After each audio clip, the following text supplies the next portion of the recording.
Hello and welcome to Trojans Live.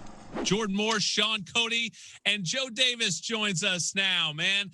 Everyone knows him as the voice of the Dodgers. I hear him on my NFL Sundays. He's got the Pac-12 championship call on Friday. Sean, do you want to talk Dodgers now, or you want to wait till the end? I know that's what you really want to talk about. Joe, Jordan is a Yankees fan, so let me start it off. I'll get it going with Joe. First of all, congrats, Joe, on a historic year with the Dodgers, getting it done. That's right. I did introduce them as the world champion Los Angeles Dodgers. I mean, that's good. We're accepting the results here. Joe calling Game 7, man, making it memorable. My kids will remember this game, but thanks, Joe. That was a great year. What has it been like for you, Joe, calling these games? We talked a little bit in the break about it, but calling these games during a shortened season for MLB, and then with the COVID protocols, what's it been like for you calling games? It's been weird, right? I mean, just so for example, like yesterday doing the Chargers game, there's a walk-off field goal, and Badgley hits it, and I'm thinking to myself, what did I miss? Is there a flag? Was there a timeout called? What is going on? Because I'm screaming my head off that he's kicking the game-winning field goal, and it's crickets in there. Even the players are just kind of like, oh, yeah, let's walk out onto the field and kind of half celebrate. It's funky, man, across the board. That's just one example. Yeah, and to sort of bring it into Friday's game and combine the two, right? You watch the Dodgers win this title, shortened season, but in extended playoffs, and now USC is going for a conference title and trying to get in the New Year's conversation as well in the college football playoff. Put it in context. Do you think that there should be asterisks and some of this stuff is easier than it would have been in previous years, or do you think it's harder given all the craziness and the adaptability that these teams have had to show? Yeah, I think you could definitely make the argument that it's more difficult. I know from a baseball perspective, just touching on that again, teams talked about that throughout the year, that whoever won it, you could make the argument that it would be even more special than a normal year just because of all the things that the team would have had to have gotten through to get to that point. I think you could argue the same thing with college football. I'm not big on the asterisk. I think that there have been years throughout history, you can look back in whatever sport, where the year has been different for one reason or another, significantly different. And you just know that. You study the history of it and you acknowledge that without needing to put an asterisk next to it to make it, quote unquote, officially different. Joe, you've covered the Pac-12 some this year, and you do games across the country. I'm always interested to hear outside. What is the perception of the Pac-12, and how has this year gone, and what is it like on the outside looking in for the Pac-12? I don't think it's great. I mean, you got USC at 5-0, and when they got put into the playoff conversation overnight, it looked like the other day across the country, it was like, wait a minute, what? How is that possible? I know they're 5-0 with a few come from behind wins where you can make an argument they were lucky to get out of there with wins, but they're 5-0. And the fact that 5-0 USC is not really in the playoff conversation, I think tells you a lot about how the Pac-12 is viewed nationally right now, right or wrong, fair or not. Well, you do get the showcase game. What are you looking forward to? Because, if we took it at the start of the season, everyone would have predicted USC and Oregon. It took a strange route to get there, but it's 2020. We only take strange routes. But you do get the sort of the blue blood game that the Pac-12 can produce right now. What are you looking forward to on Friday night?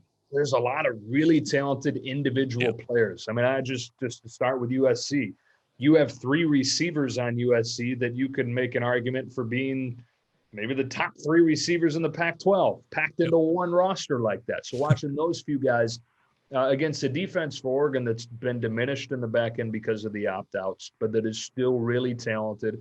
Kayvon Thibodeau right here from Southern California. A lot of people consider him one of the best defensive players in the country. Watching him do his thing. Oregon offensively has been really productive prior to the second half in their final game against Cal. So just talented players all over the field. It has a feeling of a game that's going to have a lot of big plays, a lot of really exciting, big scoring plays in it. And as a play-by-play guy, you love that, right, Jordan? Yeah, that's absolutely all you can ask for. Joe, we've talked about the Pac-12, and now, so if SC passes the eye test on Friday, they look really good against Oregon. Is there an argument that could be made? What would that argument be for SC getting into that playoff? I think the first thing is they're 6-0 and they're a conference champion at that point.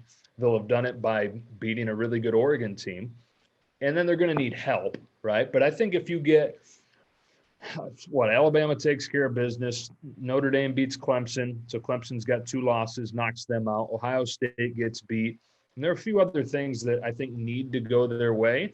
But I think there's a scenario or two where it at least becomes a serious conversation going into picking those top 4 teams.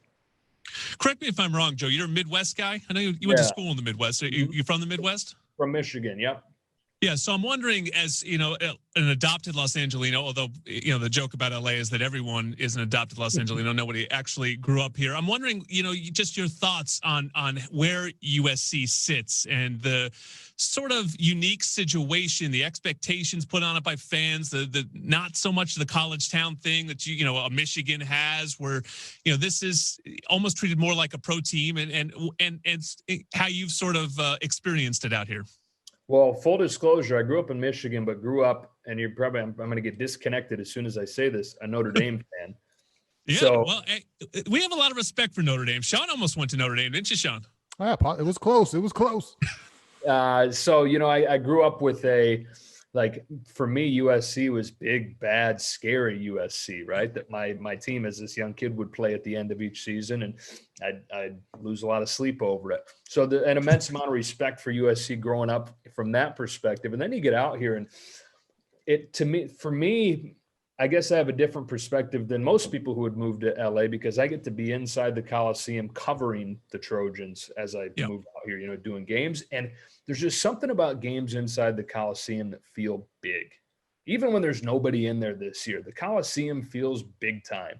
And I think regardless of what USC's record is, regardless of what's happened over the last decade or what hasn't, it still feels big time. And I think that it's always bubbling right there. It's always close to being right back at the top. And I think you can argue that they certainly are. And who knows what 2020 means and what we're going to say when this is all over. But I think that USC is always ready to become one of those big time programs again. Joe, last one for me. I fancy myself quite a chef in the kitchen, and now I've seen you on the TV a few times, getting the grill on, man. Seen that ribeye on your egg out there, man. What are you cooking? Are you still cooking a bunch? And then what's the COVID experience like in the Davis household? Yeah, cooking a bunch, Sean. Thank you. Yeah, get me into my wheelhouse here. Talking there about food. Talking meats. I did. Let's see. A couple nights ago, I did some ribeyes and some pork chops that were pretty darn good. Cooked them right down on the charcoal, and at least seared them right on the charcoal, cowboy style. Nice 130, 135. Where are we at, Joe? I'm pretty aggressive with it. 125 to 130 with the steak, and then rare plus with the pork, like 130. Ooh. And then cover it and let it carry over a little bit. Little pink's okay on that pork, Joe. If you don't have a little bit pink, it ain't okay, right? Yeah, you gotta have something. I smell a food podcast coming, Joe. Love it. Let's do it. Comes. If you like barbecue and cute kids, follow Joe Davis on Instagram. He's got both of them going on Instagram. If you like football, listen to him on Friday night. He will be on the call. I think Fox's broadcast starts at 4. The game will kick just after 5. And Joe and Mark Helfrich, the old Oregon Duck coach, will be on the call. We'll hear you then. Thanks so much for joining the show.